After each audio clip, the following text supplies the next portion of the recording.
Salutare tuturor, eu sunt Lloyd și bine v-am găsit la un nou episod din... Am uitat cum se numește jocul. Dawn of X 2. Nu știu cum se pronunță acest numele jocului, așa că nu mă contraziceți în comentarii. Vă rog foarte frumos. Așa că... o să vă spun o chestie. Deci, aseară eu stăteam și am zis, bă, hai să joc, să fac bani ca să cumpăr chestii pentru astăzi. Și m-am jucat, sunt la level 5 și mi-am cumpărat pumnalele, armura de asta și acest coif. Și înainte să filmez m-am mai jucat ca să fac bani, ca să le updatez.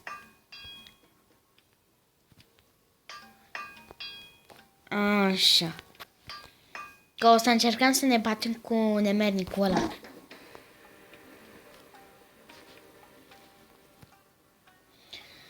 Păi, am mai filmat odată, dar... cum să vă zic eu vouă? Și m-am bătut cu ăla, cu nemernicul ăla, cu katana.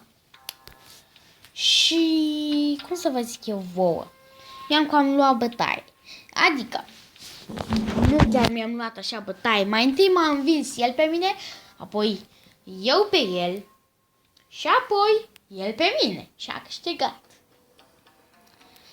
Eu aveam pumnalele updatate destul de bine, dar armura mai trebuia să mi-o updatez și mi-am updatat-o. Și mergem aici la survival să ne batem cu unii ca să facem bani, să mai adaptăm. Dar cred că survival are și o limită.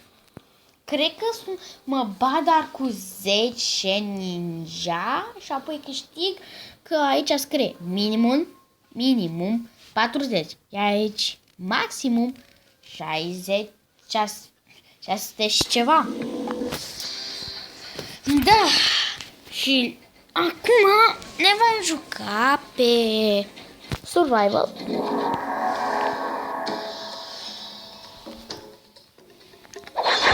Ok, mă luăm cu pumnalele.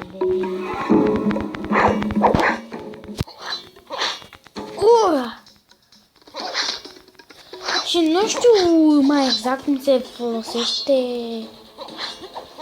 Adică am mai primit un fel de putere magică sau ceva cu care fac ceva cu totul. Dar eu campana.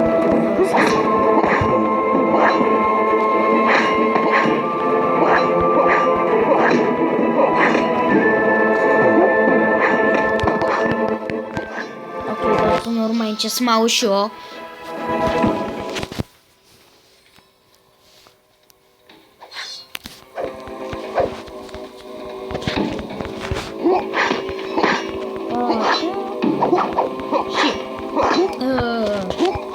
Cu cât m-am jucat eu mai mult, cu atât mai mult am realizat că capul este punctul sensibil la oricui luptător de aici.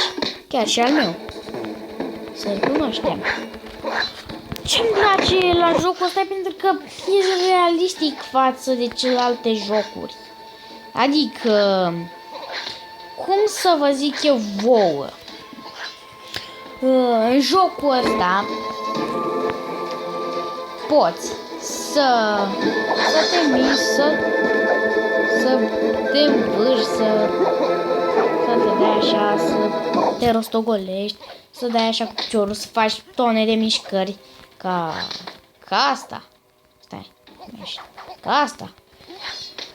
Și îmi place că fiecare adversar și eu sunt așa realiști. Putem să blocăm lovituri, poți și ei să-mi blocheze loviturile. Și se mai adaptează și ei, ceea ce îmi place la jocul ăsta. Îmi place că e realistic. grafică absolut superbă. Developerul jocului chiar știe ce a făcut.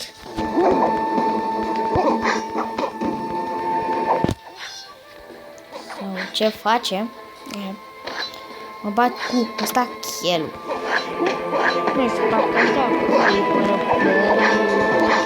se cam cunosc, nu știu cum să zic. Ce frumos l-am luat din aer, ați văzut? Să dați înapoi pe filmare, dacă n-ați văzut. Demeni cu katana. Asta e altul, nu este ăla cu care vrem noi să ne luptăm. Cred că dacă în episodul ăsta îl bat pe Nemeni cu ăla cu katana, pun titlu, l-am omorât pe tipul cu katana.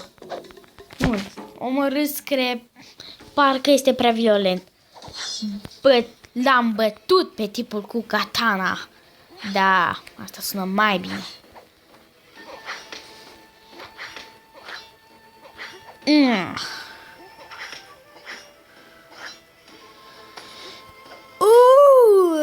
Ce frumos!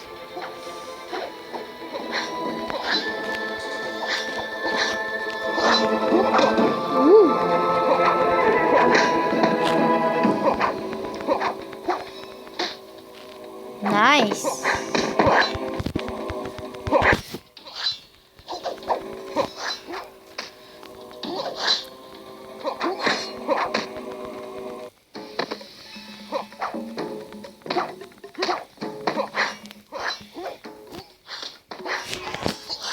Așa. Runda 8-a. Eu n-am ajuns niciodată la lupta 10-a. Sau am ajuns și n-am câștigat. Nu, n-am ajuns niciodată la runda 10-a.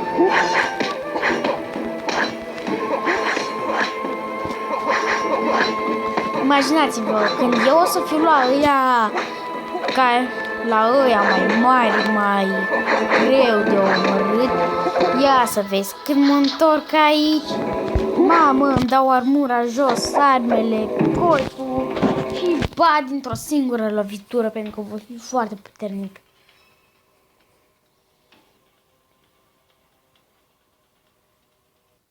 Așa. Și voi avea arme șmechere. Ok, mergem să ne updatăm. Ok, nu prea ne interesează să-mi updatez pumnalele. Aș vrea armura. Oh my god, cât costă să-mi updatez? Și asta cât costă? Hai să facem... Nu!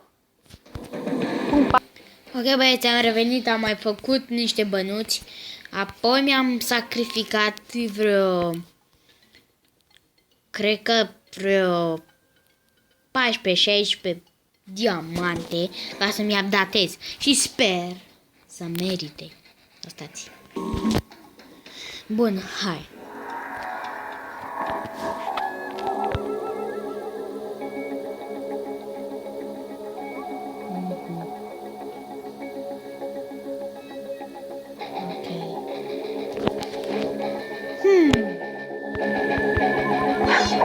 Bun, suntem doar noi doi acum.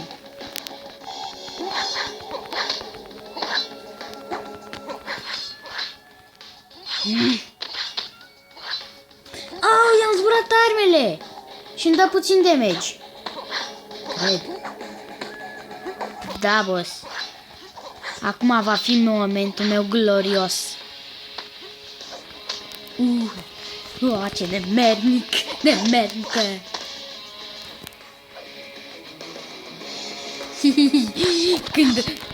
Când o să încheiem acest episod, o să pun titlul L-am bătut pe nemernicul cu katana.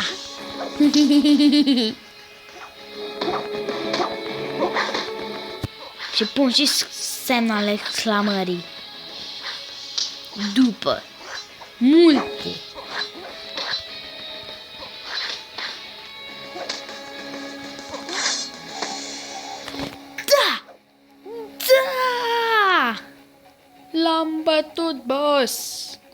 sunt un mare boss.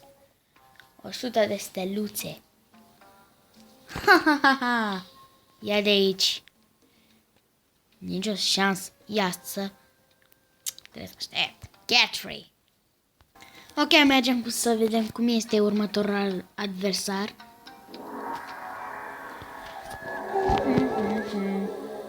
Ce arme are ăsta? Încă nu prea îmi dau seama.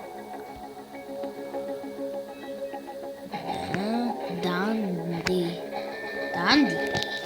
Ok. Are săbile de la început. Știi ce face bossul? Ia să vezi, acum am dă o lovitură și sunt lat. Cum dă ăsta o bucată și cad lat pe aici?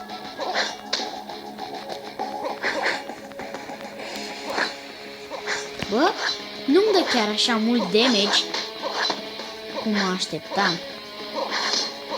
Dar nici eu. Cred că ar trebui să-mi adaptez armele pentru episodul următor.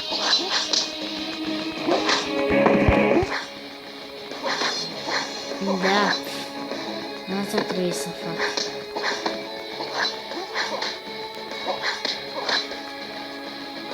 Deci ăsta are armele de la început, sările două.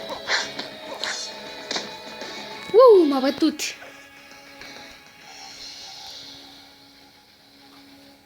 Ok, yes, nu mai vreau să mă bag cu ăsta. Exit. Ok. Da. Cred că pentru episodul viitor o să mai strâng bani și o să trec la level 6 ca să nu mai adaptez, să-mi cumpăr chestii. Da. Cam atât cu acest episod. Sper că v-a plăcut. Dacă v-a plăcut, nu uitați să apăsați butonul de like și noi ne revedem data viitoare. Pa, pa! Am apăsat din greșeală pe asta.